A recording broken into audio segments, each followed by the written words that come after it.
Hey everybody, I'm Joshua Orro, the Mustang Prince, and welcome to Mustang Prince Orro Reports. So, this is it. The most tragic day in American history, 9/11. The day when two airplanes were hijacked and crashed into the World Trade Center, and countless people were killed and injured, including a very special girl who attended my old high school before I was even a student there. So, what's going to be the subject of today's blog? Well, why don't we go back to the Marvel Cinematic Universe to talk about Captain America again? Now, aside from the Avengers quadrilogy, I previously blogged Captain Steve Rogers' third and first solo movies in this complex franchise, and between these two, I mostly prefer the first Avenger over Civil War. Also, in case you're wondering, about a couple months ago, I saw Rogers the Musical at the Hyperion Theater at DCA, and to me, it was really amazing, with great sets, awesome songs, and fantastic acting. Also to note, both Captain America films that I previously blogged feature a character whom was a veteran war hero and a very close friend to Steve, and about 7 years ago, he was framed for a murder that he didn't commit. And of course, he's the subject of the film that I'll be blogging today. Released on April 4th, 2014, the movie is Captain America: The Winter Soldier. Now, on for the plot of the movie.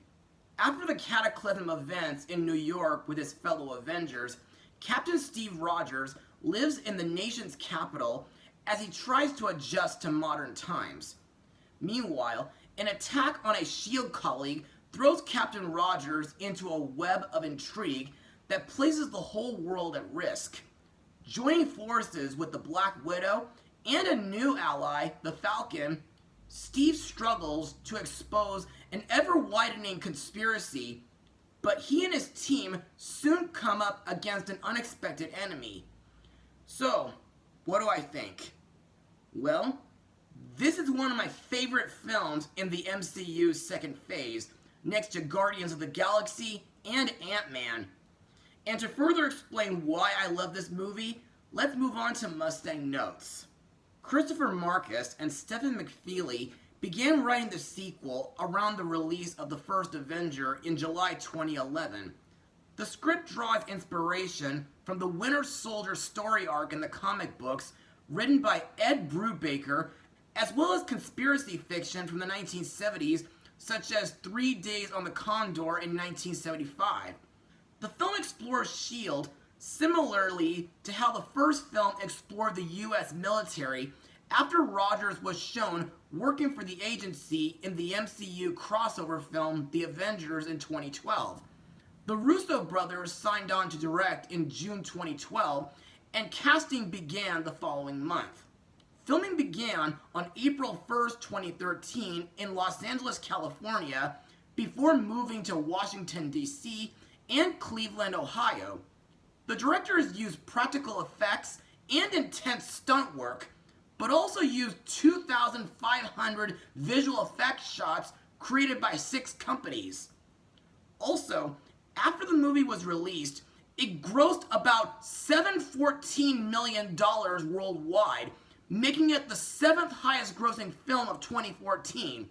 And it was nominated for the Academy Award for Best Visual Effects, but it sadly lost to Interstellar.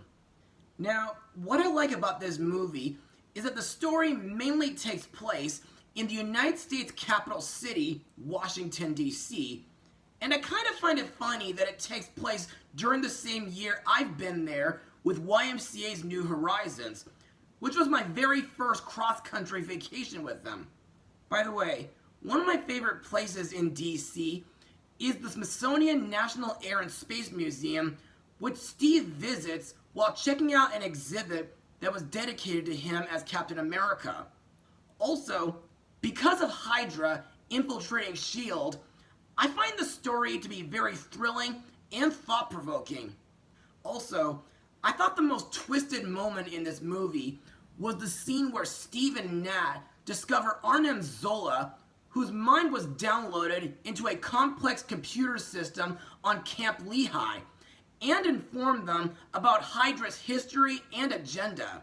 Plus, I think the action and fight scenes are absolutely badass and intense, especially during the final battle at the Triskelion, which was one of several battles that influenced the United Nations to establish the Sokovia Accords in 2016. And that's all I got for Mustang notes. So, let's move on to the cast. Our main hero, Steve Rogers, aka Captain America, is played by Chris Evans, whom was in the Fantastic Four films, Battle for Terra, TMNT, Pixar's Lightyear, and this holiday season, he'll be in Red 1 on Amazon Prime. To me, Steve is a very dedicated person, as well as noble, brave, and patriotic. Also, he has an honest spirit, and he's intolerant towards injustice and abuses of power. Also, after a 66-year-long coma due to him being frozen in ice under a state of suspended animation after crashing a plane carrying bombs, Steve is trying to adjust to the modern world. During this movie, about 2 years after the Battle of New York, Steve joined S.H.I.E.L.D. as a counter-terrorist operative. While uncovering a conspiracy inside the organization, Steve encountered the Winter Soldier and discovered that Hydra had infiltrated S.H.I.E.L.D., intending to use Project Insight as a way to bring about a new world order. Next up is S.H.I.E.L.D. director Nick Fury, played by Samuel L. Jackson, whom was in Jurassic Park, the Star Wars prequel trilogy, Pixar's Incredible movies, 2009's Astro Boy, DreamWorks Turbo, Kong Skull Island, and Paws of Fury, The Legend of Hank. And next year, he'll be voicing in the upcoming animated Garfield movie. To me, Fury is somewhat of an enigma, but his actions prove him to be bold and pragmatic. It's nearly impossible to read his emotions, and he is known to manipulate people, and he is the bearer of many classified global security secrets. However, while showing Project Insight to Steve Rogers, he gives a backstory saying that he lost an eye the last time he trusted someone, insinuating that he doesn't trust very easily. In the movie, while working on Project Insight, as a means of eliminating people, an algorithm determined to be future threats. However, when Fury began to suspect that something was wrong with Project Insight, he then found himself being targeted by Winter Soldier, forcing Fury to fake his own death and go into hiding. With limited people he could trust, Fury turned to Captain America along with Black Widow to lead the fight. Next is Natasha Romanoff, aka Black Widow, played by Scarlett Johansson, whom was in Lucy, the SpongeBob SquarePants movie, the 2016 Jungle Book remake, Illumination's Sing movies, 2017's Ghost in the Shell, Wes Anderson's Isle of Dogs, the recent Asteroid City, and the upcoming Transformers 1 movie, which will be released in theaters next year.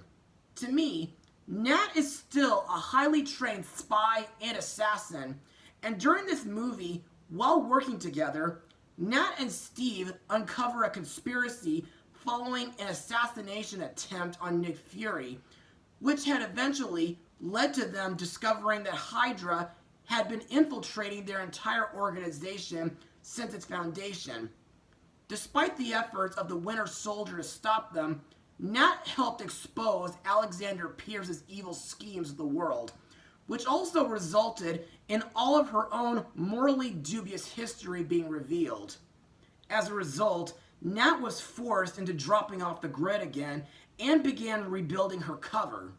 Next we come to the film's newest Avenger, Sam Wilson, aka Falcon, played by Anthony Mackie, whom I remember from Gangster Squad. For those who don't know, Sam is a former United States Air Force pararescue airman who wields an experimental military wingsuit. To me, Sam has got to be one of Steve Rogers' most stalwart friends and allies, and according to Anthony Mackie, he describes his character as a really smart guy who went through major military training and becomes a tactical leader.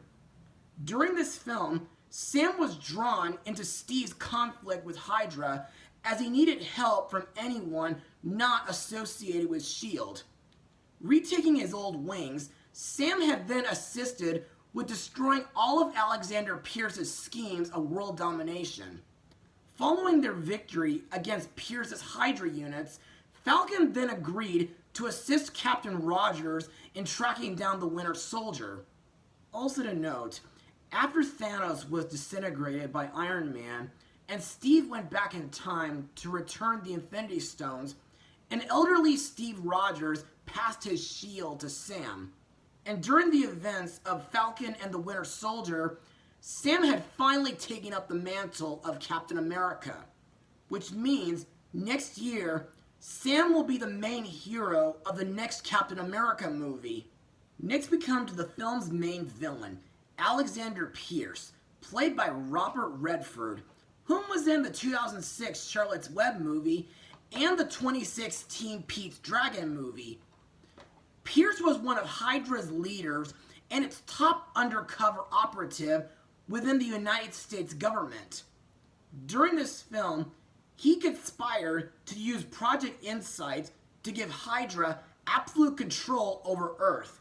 And with Winter Soldier under his control, he ordered the assassinations of Nick Fury, Steve Rogers, and Natasha Romanoff.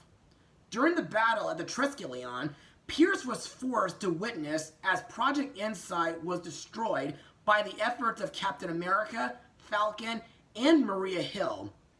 As the Hydra uprising began, Pierce killed off most of the other members of the World Security Council and attempted to kill Nat, although he was killed by Nick Fury before he could succeed. Last but not least, we come to the film's title character, Bucky Barnes, aka the Winter Soldier, played by Sebastian Stan, whom was in the Black Swan movie and The Martian. Sometime after his presumed death in 1943, Bucky was found by the Soviet Armed Forces and Hydra, and he was brainwashed and armed with a new cybernetic arm in order to become their operative known as the Winter Soldier. Over the next 50 years, Bucky would eliminate anyone who posed any kind of threat to Hydra, including Howard Stark and his wife Maria. Between all assassination missions, Winter Soldier will be put back into a cryogenic stasis to ensure his longevity. In 2014, Winter Soldier was ordered by Alexander Pierce to kill Nick Fury in order to ensure that all of Pierce's schemes with Project Insight could go ahead. However, Winter Soldier was challenged by Steve Rogers, leading him to begin remembering his prior life. In the wake of the Battle of the Triskelion, Barnes, now free, deserted Hydra in order to remember his past and end his long, violent history. And now on to my final words. Overall, Captain America, the Winter Soldier, has got to be one of the best films of the MCU franchise and one of the greatest superhero films ever made. It has a very thrilling and thought-provoking story, great cinematography, intense and badass action scenes, superb visual effects, and the cast from Chris Evans, Scarlett Johansson, Samuel L. Jackson, and Anthony Mackie all do a great performance. So, if you're in for a thrilling time, be sure to check this movie out. And believe me, this is a must-watch for all Marvel fans. I give it a full 100%. So, computer, has my horn gained enough power? Well, sir, my data says it does. Well, That should mean that I'm ready to take down the COVID welder once and for all. So, Mustang Prince, you really think you can defeat me, huh? Yeah, I beat your virus last year, so I can definitely beat you.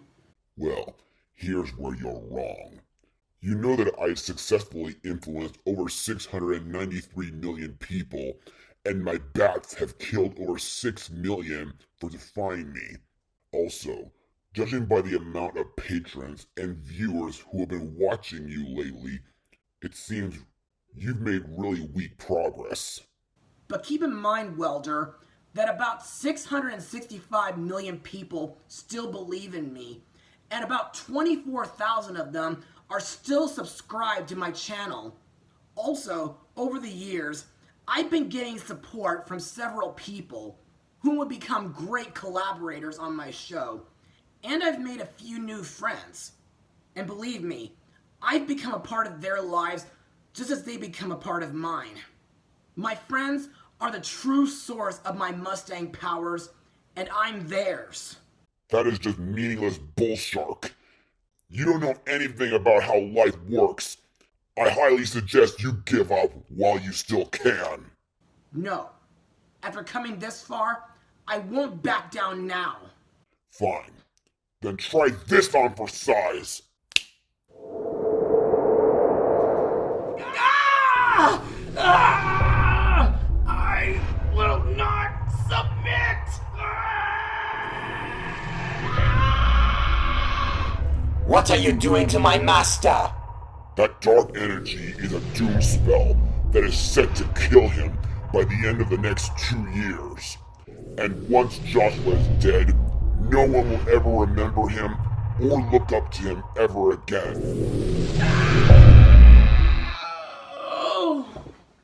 And since there's no record of a special someone who could possibly cure him, it seems that my doom spell is irreversible.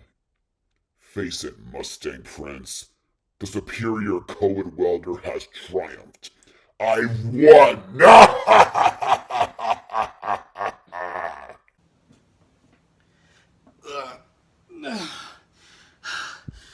On the contrary, the game's not over yet. What? Wait, no! Don't! No!